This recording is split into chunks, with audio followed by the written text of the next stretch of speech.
fourth edict already burns for your world. I'm not ready yet. Corruption plagues, and her wounds worsen. The cleansing foretold insignificance. This is the legacy of humanity.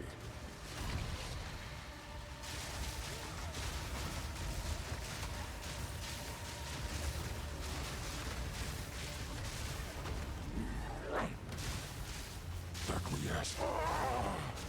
The mother soul must.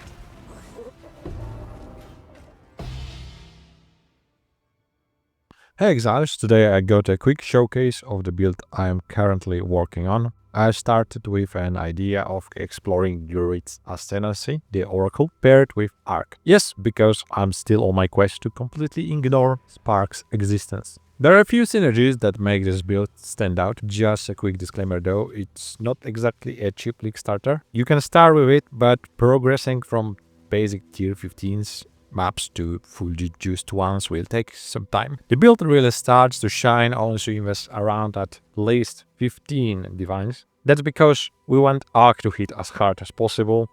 It's not something you can just spam like Spark or Frostbolt. So let's go over the ascendancy itself. It provides a unique passive that guarantees 100% critical chance, but if your crit chance isn't high enough, it will re-roll until it succeeds, and each roll reduces your critical multiplier. I will go into the math details in the full guide, but the sweet spot seems to be around 60 to 70% critical chance on the skill.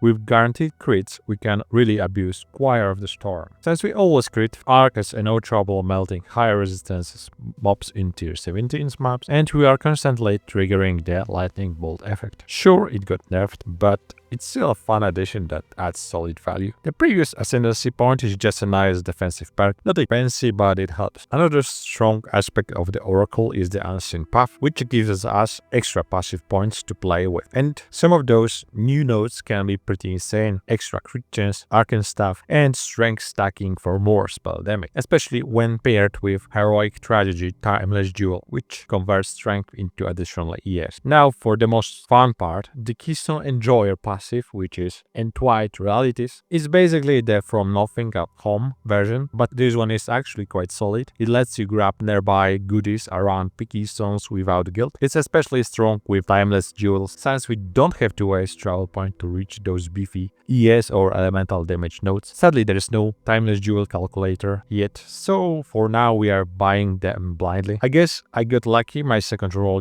already gave me 4 usable nobles. The first one only had 3. In the end, I really like how it all ties together. It might look like we need to travel a lot on the tree to make it work, but even those travel points pay off. Every strength node adds both ES and spell damage, so it all comes together nicely. For me, the gameplay is quite satisfying. During mapping, we just use Arc linked with Unleash. Depending on map tier or your preference, I'm using Living Bomb to generate remnants that fuel Arc or other spells that fit specific scenarios. Frostbolt is an awesome defensive tool, especially in rituals, breaches enhanced with Delirium, or random abysses that pop up next to you. It helps a lot with crowd control, so you don't get overwhelmed, because even white mobs can stun lock you if you are careless.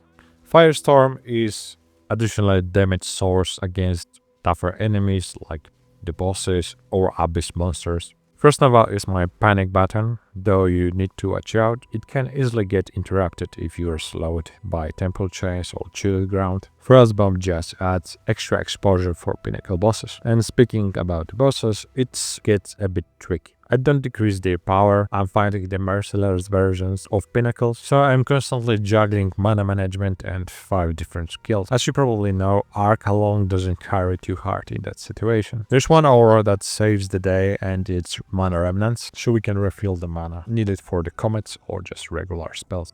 Defensively, as I mentioned earlier, we scale our ES from strength, so we end up with over 10k ES and run CI. On top of that, we also use Mind over Matter, which saved my life more times than I can count. Sometimes the floor is just covered with remnants, overflowing the mana. Sure, there are cases where you can drain mana quickly, especially with cast on crit setup, but from my testings, Mind over Matter has saved me countless times. Plus, it gives access to notables that boost survivability and damage even more. Here's a quick look at my current gear, which costed me around 40 divines. But we could easily start with something similar but cheaper for around 15 divines and only lose roughly 20% of the build's damage and survivability. That's a good baseline to start with, but in juiced map that 20% really makes the build work. There are some cases where I just really need 10% more, but that can come from the gem levels. And here's a quick showcase of gems. There's still plenty of room for improvement, so I wouldn't call this a full guide yet.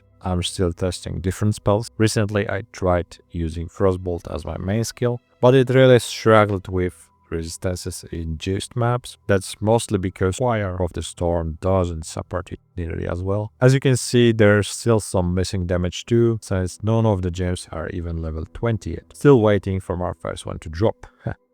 During these showcases, I always try to test the build against modifiers that normally try to break a setup. Things like reduced critical damage, higher monster resistances, extra life, or the really nasty ones like less ES regen. When leveling or early farming, you can spend some time rolling maps for your liking, so you don't hit those frustrating modes right away. You can skip them, you will just steamroll through the maps. Of course, the ultimate goal is to invest a reasonable amount of currency so you can run everything without checking map bots. But honestly, even with a 100 device setup, some combinations of modifier can still be annoying, like this bad boy. The POB should be in the description if you want to check the details. I will probably do more testing before releasing a full guide. I also want to run a small experiment with YouTube itself. After that, I am planning to revisit Chronomancer and try building around the updated curse that repeats damage. I think most of the gear from this character will carry over nicely, so hopefully it won't take me ages to farm a new setup. Thanks for watching, see you.